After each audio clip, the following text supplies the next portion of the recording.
June 17, 1964. Municipal Archives of Portland, Oregon. Storage Vault Number 3, basement level. Vera Halloway sat at a dented metal desk surrounded by cardboard filing boxes that smelled of dust and decades of bureaucratic inertia. She was 32 years old, and for the past 8 years had spent her days in these endless corridors of steel shelving, where thousands of lives had been compressed into typewritten lines and fading photographs. The work of a records clerk demanded meticulousness, attention to minutiae, and the ability to sit for hours in silence broken only by the rustle of paper. Vera possessed all of this in abundance, perhaps to a fault. Her colleagues at City Hall joked that she could spot a misplaced decimal point from across the room, that she remembered every filing code in the municipal system. Today, she was conducting a routine cross-verification of personnel files for citizens employed at strategic facilities throughout the city: defense contractors, shipyards, electronics manufacturers. A standard audit conducted every 5 years. Nothing unusual. Until she opened a folder marked Caldwell, Howard, Ernest, and discovered 2 completely different personnel files for the same man. Same name, same middle name, different birth dates, different histories. One born in 1912, deceased in 1941. The other born in 1913, currently employed as senior engineer at Morrison Steel Works. Vera slowly removed her glasses, wiped the fogged lenses with the hem of her cardigan, and looked at the documents again. An error? But the municipal archives didn't make errors. Every file underwent triple verification. A coincidence of names? Possible. But then why were both files stored in the same folder, as though someone knew about this oddity and decided to keep them together? She picked up the first file, the one ending in 1941, and began to read. And with each line, the chill creeping up her spine grew colder, because she had just stumbled onto something she was never meant to find. A ghost who had been pretending to be a living man for 23 years. Howard Ernest Caldwell, born 1912, was a typical product of Depression-era Portland. Father, a railway clerk, mother, a seamstress. Howard himself graduated from Lincoln High School in 1930, then enrolled at Oregon State College studying mechanical engineering. Graduated with honors in 1935. Worked as a design engineer at Morrison Steel Works, which at the time manufactured agricultural equipment and railway parts. Married in 1936 to Nadine Mercer, daughter of a local pharmacist. No children. The file contained a photograph. A tall, thin man with a narrow face, thin lips, and sandy hair combed back from a high forehead. Eyes behind round, wire-frame spectacles looked serious and somewhat detached, like someone accustomed to spending days over blueprints rather than among people. The last entry in the file was dated August 15, 1941. Quote _1 _. The death certificate was signed by a Navy officer, the stamp faded but legible. File closed. Man gone. Vera set aside the first folder and picked up the second. Howard Ernest Caldwell, born 1913. Same surname, same middle name, even the same parents, Ernest Caldwell and Martha Caldwell. But birth date 1 year later. And a completely different biography. This Howard was born not in Portland, but in a small town called Tillamook on the Oregon coast. Attended not Lincoln High, but a rural public school. Never attended college. Worked as a maintenance technician at a small machine shop. During the early war years, he worked in defense manufacturing. After the war ended in 1945, he passed security clearance checks and was deemed reliable. Since 1946, worked at Morrison Steel Works, eventually rising to senior engineer. Wife, Nadine Caldwell, née Mercer. The same wife as the first Howard. The file contained a photograph from 1950. Vera brought it close to the desk lamp. The same man. The same features. Same sandy hair now showing gray. Same wire spectacles. Only the expression had changed. Where the first Howard had gazed at the camera with the mild abstraction of a dreamer, this one looked wary, with barely perceptible tension at the corners of his mouth. This was the face of a man who was always on guard. Vera placed both photographs side by side. Different lighting, different quality, but the features matched. As though the same man had been photographed twice, years apart. Or as though someone had very carefully been impersonating someone else. She picked up a magnifying glass, usually used for deciphering faded seals, and began carefully comparing the faces. Shape of the ears, line of the jaw, distance between the eyes. A small scar on the left eyebrow, barely visible. Everything matched. But this proved nothing. Two people could look alike, especially if they were related. Cousins, perhaps, or even brothers born a year apart. But then why did they have identical parents? And why did the first Howard's wife become the second Howard's wife? Vera leaned back in her chair. The vault was cold, as always. Central heating didn't reach storage level 3, and even in June she had to wear a sweater down here. But now she didn't feel the cold.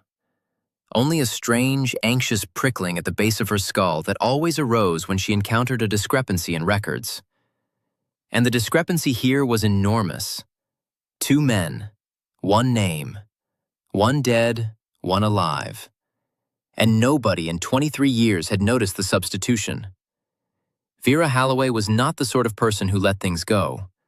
Her father, a bookkeeper at a lumber mill, had instilled in her from childhood that numbers must balance, that records must align, that truth resided in the precision of documentation. When she was 12, she discovered an arithmetic error in the church ledger that had gone unnoticed for 3 years. A mere $8, but $8 nonetheless. The memory of the church treasurer's embarrassment had never left her.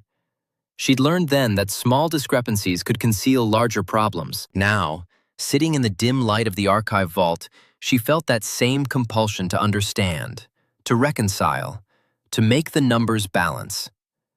But this wasn't about numbers. This was about a man who might not be who he claimed to be. Over the next 2 weeks, Vera became obsessed. She came to work early, stayed late. Her husband Clifford, a claims adjuster for Pacific Insurance, began complaining about the cold dinners, the distracted conversations. Quote _2 _, he told her one evening as she spread documents across their kitchen table. But Vera couldn't stop. She requested records from Oregon State College. The registrar's office sent her Howard Caldwell's transcripts from 1930 to 1935. Excellent marks in mathematics and engineering mechanics. A professor's note.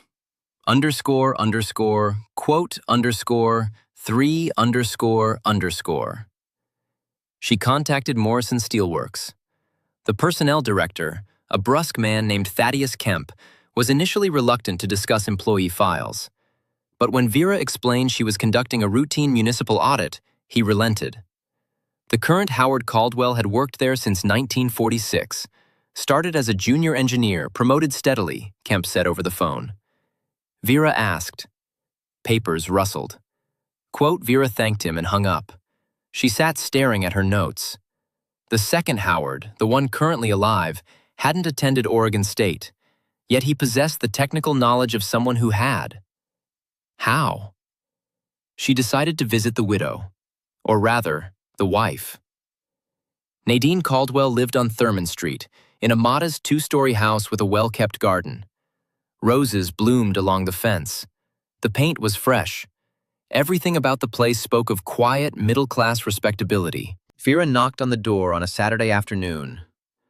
The woman who answered was in her early 50s, with silver-streaked brown hair pulled back in a neat bun. She wore a floral house dress and an apron dusted with flour. Her eyes were intelligent and cautious. Mrs. Caldwell? Yes? My name is Vera Halloway. I'm from the municipal archives. I wonder if I might ask you a few questions about your husband. Nadine's expression didn't change, but something shifted behind her eyes. A door closing. What kind of questions?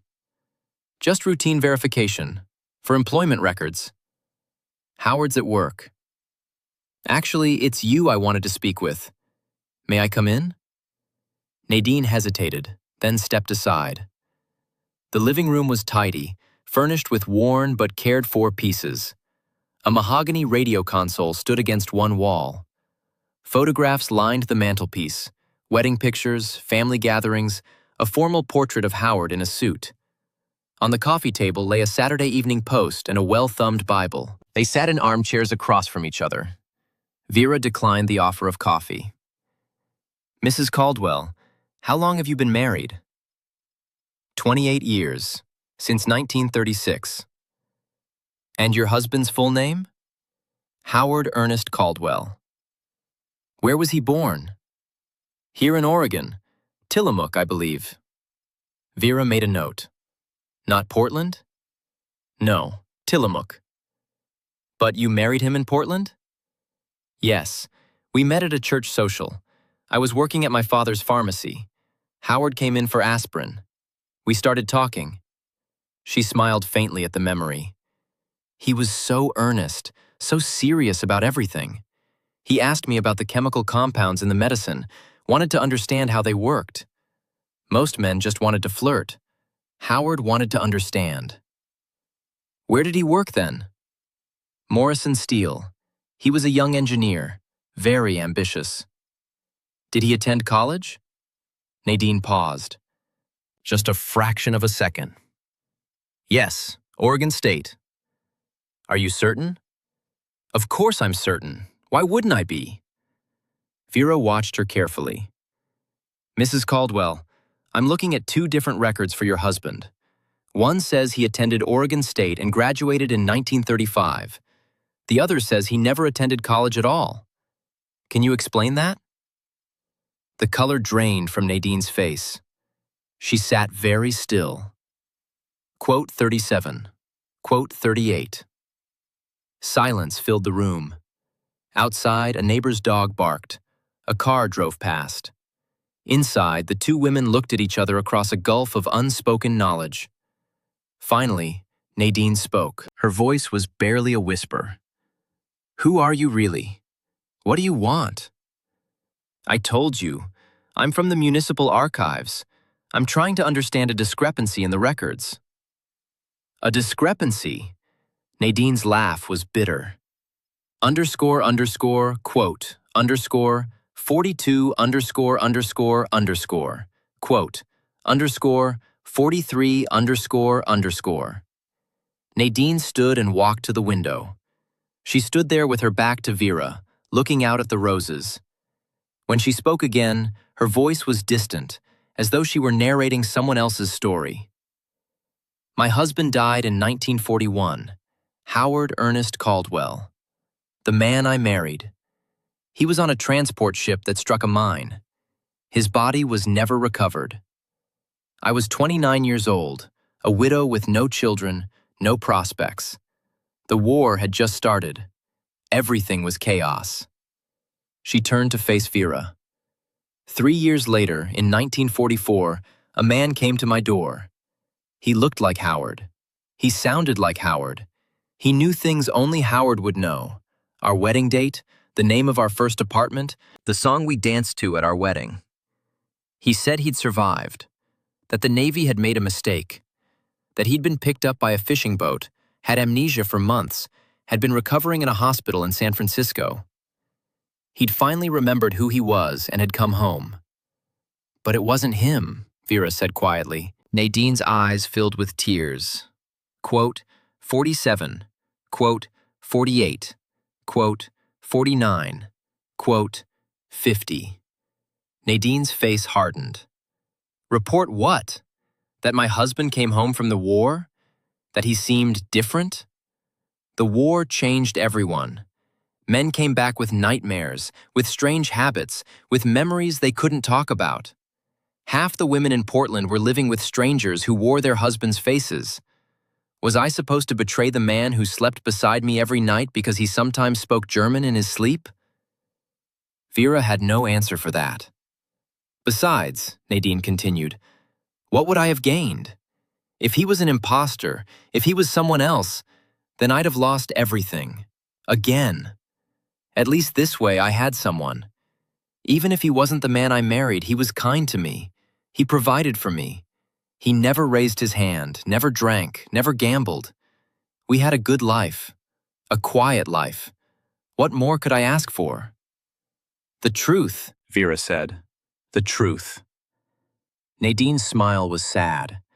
She walked to the door and opened it. Vera stood. Vera left without another word. She walked to her car in a daze. The afternoon sun felt too bright after the dim interior of the house. She sat behind the wheel for a long time, not starting the engine, just thinking. Nadine was right. What was she trying to accomplish? What good would come from exposing this? But the archivist in her couldn't let it go. There was a discrepancy. The records didn't match. Someone was living under a false identity. That was a fact. Facts mattered. Truth mattered. Didn't it? For the next week, Vera dug deeper. She obtained military records through a contact at the Veterans Affairs Office. Howard Ernest Caldwell, born 1912, had indeed been on the SS Meridian when it went down in August 1941. The ship had been transporting civilian defense workers and German nationals from the West Coast to processing facilities on the East Coast, following escalating war tensions in Europe and growing concerns about Pacific security. 73 people died. Bodies were not recovered due to the depth and location of the wreck. But there was one peculiar detail. Among the survivors, 11 in total, was a man named Werner Steinberg. German national, age 28, metallurgical engineer. He'd been in the United States since 1938, working for a steel manufacturer in Pennsylvania. When war broke out in Europe in 1939, he'd been unable to return to Germany and had remained in the U.S. as a registered alien. As tensions escalated in 1941 and anti-German sentiment grew, German nationals on the West Coast were increasingly scrutinized and required to report to authorities for potential relocation. Werner Steinberg had been on the SS Meridian heading to a processing facility when the ship struck the mine. The 11 survivors had been picked up by a Coast Guard cutter 48 hours after the sinking. They'd been found clinging to debris in the frigid Pacific waters. Several had died of exposure before rescue. Werner Steinberg was listed among the dead. Body not recovered. But there was a notation. ___, quote, _ 60 ___. Vera read this and felt a chill. A German engineer, same age as Howard Caldwell, on the same ship, both supposedly dead, one confirmed by a watch. She made a phone call to the Coast Guard archives in Seattle. After much bureaucratic runaround, she reached a retired officer named Lieutenant Marcus Pruitt, who had been on the rescue cutter that day. Quote, 61, quote, Pruitt said over the crackling phone line. Quote, 62, quote, 63, quote, 64, quote, 65, quote, 66, quote, 67. Pruitt laughed. Quote, 68. Vera thanked him and hung up. She sat at her desk, putting the pieces together. Werner Steinberg's body, Howard Caldwell's survival, a watch that confirmed identity. But faces in the water, swollen and damaged, hard to identify with certainty. What if someone had made a mistake? What if the body identified as Werner Steinberg was actually Howard Caldwell? And what if Werner Steinberg, surviving, had taken Howard's identity? It would have been relatively easy. In the chaos after the rescue, with multiple deaths, with German nationals facing uncertain futures, why not become someone else? Especially if the alternative was internment, suspicion, possible deportation after the war. Werner Steinberg had every reason to disappear. Howard Caldwell's identity was available. A dead man who looked similar, who had a wife, a job, a life to return to. All Werner needed was Howard's documents, and those would have been lost in the wreck. Easy enough to claim amnesia, to say he'd lost everything in the sinking, to show up 3 years later with a plausible story about hospitals and memory loss. By 1944, the country was in the middle of the war. Record-keeping was chaotic. People were too busy winning the war to question a man who'd returned from the dead, especially if his wife accepted him. Vera realized she was constructing a hypothesis with insufficient evidence. She had two files, a suspicious widow and a dead German engineer. That wasn't proof. That was conjecture. She needed more. She decided to meet Howard Caldwell himself. Morrison Steel Works occupied a sprawling complex of buildings along the Willamette River. Smokestacks rose into the gray Portland sky. The smell of molten metal and coal smoke hung heavy in the air. Vera arrived at the administrative building on a Tuesday morning and asked to speak with Mr. Caldwell. The receptionist, a middle-aged woman with severe spectacles, looked skeptical. Quote, 69. Quote, 70. The receptionist made a phone call. After a brief conversation, she directed Vera to the second floor, engineering department. Howard Caldwell's office was at the end of a long corridor lined with drafting tables and filing cabinets. The door was open. He sat behind a desk covered with blueprints, a slide rule in one hand, making notations on a schematic. When Vera knocked, he looked up. The photographs hadn't lied. Tall, thin, sandy hair now mostly gray, wire-frame spectacles, narrow face with thin lips. But what the photographs couldn't capture was the intensity of his gaze. His eyes were pale blue, sharp, assessing, eyes that missed nothing. Mr. Caldwell? I'm Vera Halloway from the Municipal Archives. I wonder if I could ask you a few questions. He set down the slide rule with precise care. Questions about what? Your employment records. There's a discrepancy I'm trying to resolve. What kind of discrepancy? May I sit? He gestured to a chair. Vera sat and opened her briefcase, withdrawing the two files. She laid them on his desk side by side. I found these in the archives. 2 different records for Howard Ernest Caldwell. Same name, same parents, different birth years, different biographies. One says you were born in 1912 and died in 1941. The other says you were born in 1913 and are currently employed here. Can you explain this? Howard looked at the files without touching them. His expression didn't change, but his hands, resting on the desk, tightened almost imperceptibly. Quote, 77, quote, he said. Quote, 78, quote. Quote, 79, quote, Vera replied. They looked at each other. The silence stretched. Outside the office, someone was using a pneumatic drill. The sound was distant but persistent, like a mechanical heartbeat. Finally, Howard spoke. Quote 83, quote 84, quote 85. But there was an edge to it now.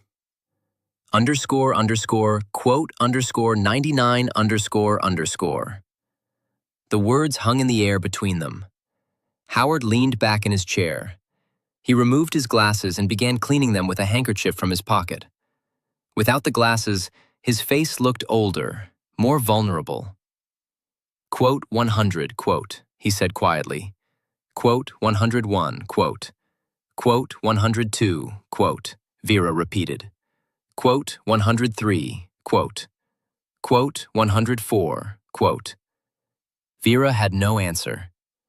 Howard put his glasses back on. Quote 105, quote, 106, quote, 107. Howard interrupted. Quote 108. Vera felt the ground shifting beneath her. Everything she'd believed about truth and accuracy suddenly seemed less certain. Are you asking me to ignore this? I'm asking you to think about the consequences of your actions. You've uncovered something. Congratulations. Now you have a choice. You can destroy a man's life for the sake of bureaucratic correctness, or you can recognize that sometimes the right thing to do is to let the past stay buried. I took an oath, Vera said, to maintain accurate records. And I took an oath too. When I became a citizen, when I married my wife, when I swore to serve this country during the war. I've kept those oaths. Doesn't that count for something? Vera stood. She gathered the files. I need to think about this. Don't think too long, Miss Halloway. Some questions are better left unasked. Some doors are better left unopened. You've already caused enough pain to my wife. Don't make it worse. She left his office without responding. As she walked down the corridor, she could feel his eyes on her back. She didn't turn around. That night, Vera couldn't sleep. She lay beside Clifford, listening to his gentle snoring, staring at the ceiling. The files were in her briefcase in the hallway. She knew what she should do. Report the discrepancy. Inform her supervisor. Let the authorities investigate. But she also knew what would happen if she did. Howard Caldwell, or Werner Steinberg, or whoever he was, would be arrested. There would be an investigation. The newspapers would report it. German national lived under false identity for 20 years. There would be a trial. He would likely be deported. His wife would be left alone again. And for what? What crime had he actually committed? Assuming her theory was correct, he'd survived a shipwreck and made a choice to live. He hadn't killed anyone, hadn't spied for Germany, hadn't sabotaged the war effort. He'd simply continued existing. Was that worth destroying a life over? But then again, if she let it go, if she filed the duplicate record away and said nothing, wasn't that a betrayal of everything she believed in? Wasn't truth important? Didn't accuracy matter? "You're thinking too loud," Clifford murmured beside her. "I can hear your brain from here." "Sorry.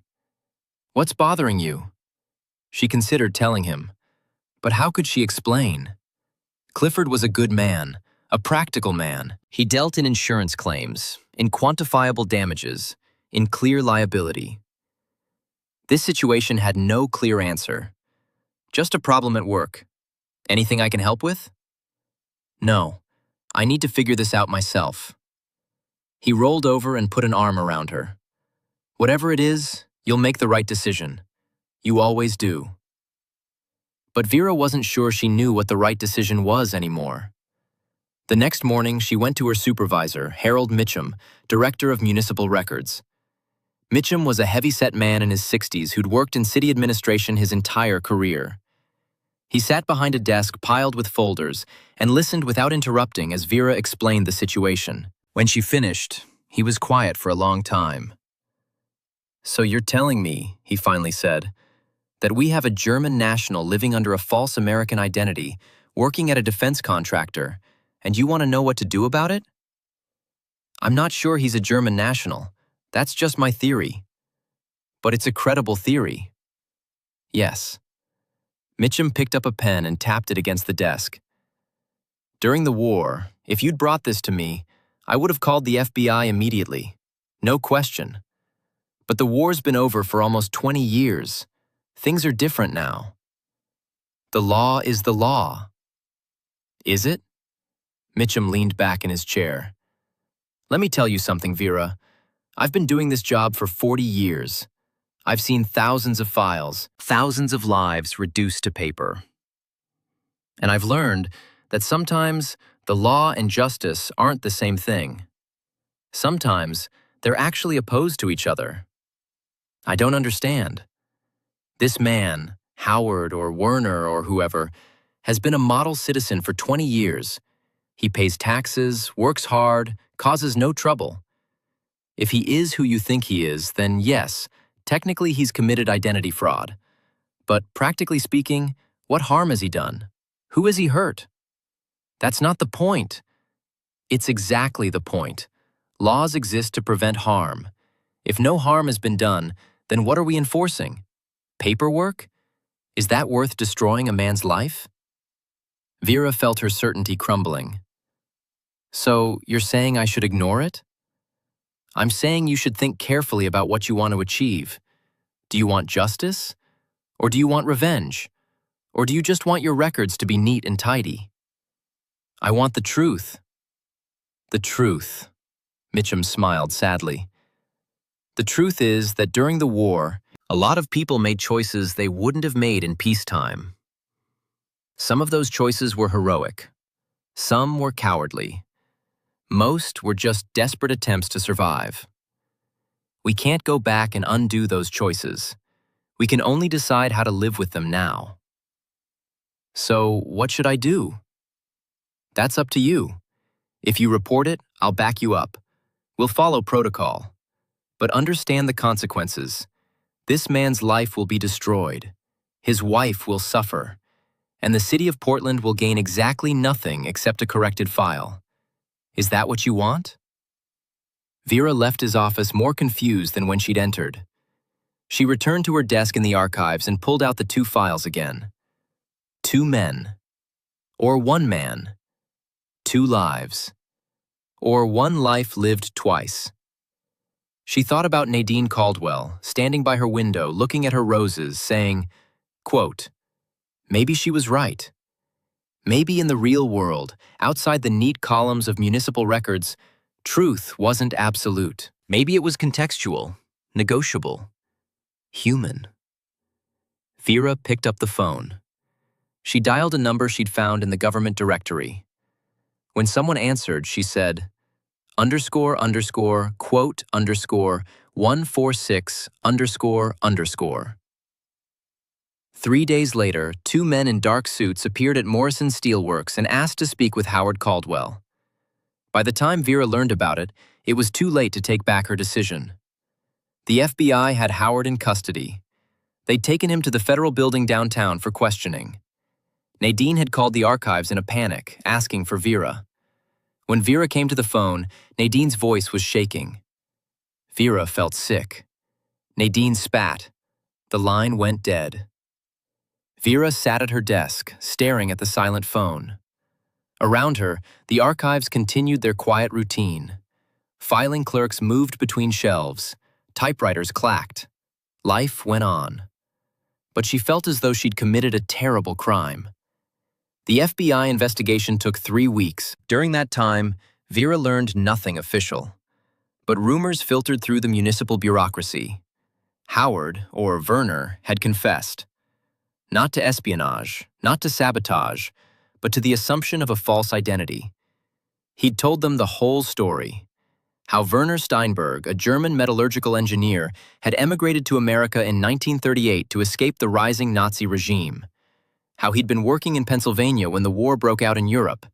How as tensions escalated in 1941, German nationals were being rounded up for relocation. How he'd been on the transport ship that struck the mine. How he'd survived in the water alongside Howard Caldwell. How Howard had been injured in the explosion, had been dying from internal bleeding, had given Werner his personal effects and his blessing with his dying words. Take my name. Go to my wife. Tell her I loved her. Live the life I can't. How Werner had clung to that promise as he'd clung to the debris in the freezing Pacific. How when the Coast Guard had found them, Howard was already dead, body bloated and unrecognizable. How Werner had let them identify Howard's body as his own, using the distinctive German watch Werner had pressed into the dead man's hand. How Werner had recovered in a Navy hospital under Howard's name, suffering from genuine amnesia for months. How by the time his memory returned fully, he was already too deep into the lie to back out. How he'd gone to Portland in 1944 and presented himself to Nadine as her returned husband, knowing it was fraud but unable to face the alternative. Internment, deportation, the destruction of the life Howard had gifted him. The FBI wanted to prosecute. Identity fraud, especially during wartime, was a serious federal crime. But there were complications. Howard Caldwell had given permission, if Werner's account was true. And Werner had worked in defense manufacturing throughout the war, had contributed to the Allied victory, had shown no loyalty to Nazi Germany. He'd never attempted to contact anyone in Germany, never passed any information, never done anything suspicious. He'd simply lived as Howard Caldwell. Moreover, there was the question of proof. Werner's confession was uncorroborated. The real Howard Caldwell's body had never been recovered. The watch that had supposedly confirmed Werner's death had been lost in Navy storage. Without physical evidence, the case was built entirely on Werner's admission. A good defense lawyer could argue that he was confused, traumatized, mistaken. That perhaps he really was Howard Caldwell, suffering from some kind of dissociative disorder. It was a mess. The U.S. Attorney for Oregon, a pragmatic man named Eugene Hartwell, ultimately declined to prosecute. It's been 20 years, he explained in a memo that eventually made its way to municipal records. The statute of limitations on most relevant crimes has expired. The alleged victim gave his blessing. No damage to national security occurred. The defendant has been a model citizen. Prosecution would serve no purpose except to satisfy bureaucratic precision. Case closed. Werner, she still thought of him as Werner now, though legally he remained Howard, was released. He returned to his home on Thurman Street. He kept his job at Morrison Steel Works, though everyone there now knew the truth. He walked through the plant with his head down, avoiding eye contact, speaking only when necessary. Some co-workers shunned him. Others, particularly those who'd fought in the war, quietly expressed understanding. One veteran told the plant manager, __quote _154 __. Vera didn't see Werner again, but she heard about him through the municipal grapevine. He'd aged 10 years in 3 weeks. He rarely left his house except for work. Nadine stood by him, though their marriage was strained. Sometimes neighbors heard them arguing late at night, Nadine's voice shrill with anger and grief. "Who are you? Who are you really?" And Werner's response, barely audible, __quote _156 __. Vera tried to convince herself she'd done the right thing. She'd upheld her duty. She'd reported a crime. She'd maintained the integrity of the records. But at night, lying awake beside Clifford, she couldn't escape the image of Werner's face in that photograph from 1950. Wary, guarded, the face of a man always on edge. She'd made that worse. She'd taken whatever piece he'd managed to construct and shattered it. Had that been necessary? Had that been just? She didn't know. And the uncertainty gnawed at her. August 1964. Vera hadn't seen Werner since the FBI investigation. She wanted to let him know that she hadn't meant for things to escalate the way they had, that she'd only been trying to do her job. But she couldn't bring herself to call. Too much had been said, too much revealed. Sometimes it was better to leave the past in the past. But one day in late August, she encountered Nadine at the farmer's market downtown. Nadine was buying vegetables, moving through the stalls with a worn canvas bag. Vera approached hesitantly. Nadine recognized her immediately. She paused, then nodded in acknowledgement. "How are you?" Vera asked. "We're surviving," Nadine replied. "Thank you for asking." "I'm sorry about what happened. I never intended—" "I know," Nadine interrupted. "I know you were just doing your job. I was angry. I'm still angry. But I understand why you did it." They stood in the bustle of the market, surrounded by vendors hawking produce and housewives haggling over prices. The normalcy of it felt surreal given the weight of their conversation. "How is he?" Vera ventured. Nadine sighed. "Howard, Werner, whoever he is. He goes to work, he comes home, but it's like he's not really there. He sits by the window at night, staring out at nothing. Sometimes I hear him pacing at 3 in the morning, muttering to himself. Names. Howard, Werner, like he's trying to figure out who he is." Vera felt a stab of guilt. Maybe I shouldn't have dug into it. Maybe I should have left well enough alone. "No," Nadine shook her head. "Truth is better than lies, even when it hurts. At least now I know. I know I'm not living with a ghost. Or maybe I am. But at least I know I'm living with a ghost. Before, I was just pretending, and that's worse." "Do you still love him?" The question slipped out before Vera could stop it. Nadine's expression softened. __quote _169 __. They parted ways after a few more awkward exchanges. Vera walked home, thinking about Nadine's words. Love isn't about paperwork. Maybe nothing was about paperwork except paperwork itself. Maybe she'd spent so long in the archives that she'd forgotten that the documents were just representations of life, not life itself. And sometimes the representation didn't match the reality. Maybe that was okay. September 1964. Vera received a transfer. Her supervisor, Harold Mitchum, called her into his office and informed her that she was being moved to the university archives. "It's a promotion," he said.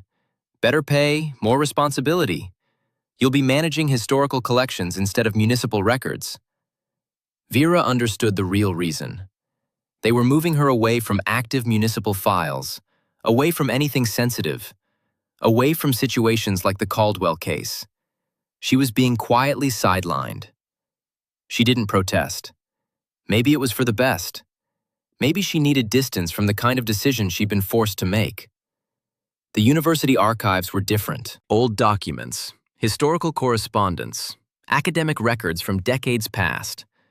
Nothing current. Nothing that could explode in her face. She could work in peace, cataloging the past without affecting the present. But she couldn't forget Werner. Sometimes, walking through downtown Portland, she'd pass by Thurman Street. She'd glance up at the house with the rose garden and sometimes see a tall figure standing at the window.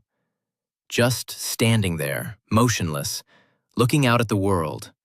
Looking, but not seeing. One day in October, she saw a notice in the Oregonian, a brief obituary. __quote _172 __. Vera stared at the notice. Dead. Werner was dead. Or Howard. Whoever he'd been, he was gone now. She attended the funeral. It was a small gathering, a handful of co-workers from the steel plant, an elderly man Vera didn't recognize, leaning on a cane. And Nadine. She stood by the casket in a black dress, her face composed, her eyes dry. No tears, just a terrible, hollow stillness. Vera approached the casket. Inside lay the body of Howard Ernest Caldwell, or Werner Steinberg. Tall, thin, with sandy gray hair and wire-frame spectacles. His face was peaceful. For the first time in years, the wariness was gone, the tension erased. He'd found rest. The headstone read, Howard Ernest Caldwell, 1913 to 1964. Engineer, husband, man. After the service, Vera approached Nadine. "I'm so sorry," she said. Nadine nodded. Heart attack. The doctor said he should have come in for tests years ago, but he refused. He just gave up, I think. "I understand." Nadine looked at her. "Do you know what he said before he died?" "What?" He said, "At least now I know who I am. I'm just a man who wanted to live. And I succeeded. I lived my life. Maybe not the life the papers said I should live, but my life nonetheless." And he smiled. The first real smile I'd seen from him in months. Then, an hour later, he was gone. Vera's eyes filled with tears. Nadine said gently. They stood together by the grave as the cemetery workers began filling in the earth. Vera thought about truth and lies, about names and identity, about all the ways a person could be lost and found. __quote _182 __. Nadine said quietly. Quote 183. 3 years passed. 1967. Vera had settled into her new position at the university archives. She lived a quiet, orderly life. She'd even reconciled with her conscience about the Werner Steinberg affair, telling herself that she'd simply done her duty, that the consequences had been beyond her control. Then, one day in November 1967, she received a letter. The envelope was old, yellowed, the handwriting unfamiliar. Inside was a single sheet of paper. __quote _184 __. Vera read the letter 3 times. Then she sat at her desk and stared out the window at the university campus, at students hurrying between buildings, at the autumn leaves falling from the trees. She thought about Howard and Werner, 2 men who'd become one man who'd been 2, about the impossibility of ever truly knowing another person's heart, about how easy it was to lose yourself, how hard to find yourself again. Names are just words, she thought, but sometimes words become prisons. She stood, walked to her filing cabinet and pulled out a folder. The folder containing copies of all the documents from the Caldwell case. She'd kept them, against regulations, unable to let go. She looked at the photographs. Howard Caldwell, born 1912. Werner Steinberg, born 1913. 2 faces. Or one. Then she walked to the small fireplace in her office. The university archives occupied an old building with original fireplaces, though they were rarely used, and lit a fire. She fed the documents into the flames. The papers caught, curled, blackened. The photographs melted and dissolved. Within minutes, there was nothing left but ash. No more evidence. No more proof. Howard Ernest Caldwell died in 1964 and was buried in Portland. Werner Steinberg died in 1941 and was buried at sea. Or the reverse. Or both statements were simultaneously true and false. Truth no longer mattered. What remained were names on tombstones, and the memories of those few who knew. Vera returned to her desk. She took out a sheet of stationery and wrote a reply to Nadine. Brief, just a few lines. __quote _185 __. She sealed the letter and mailed it. Then she closed the chapter on this story forever. She never thought about Howard Caldwell or Werner Steinberg again. For her, they remained what they'd always been. Ghosts. 2 shadows merged into one. A man who was born twice and died twice, and whose true name no one would ever know. On June 17, 1964, in the Municipal Archives of Portland, Oregon, a records clerk discovered 2 personnel files for one man.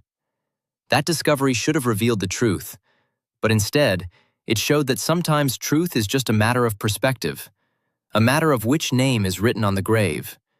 And in the end, we're all just names in filing cabinets, words on paper, which can be changed, erased, forgotten, while the person behind those words remains a mystery, forever.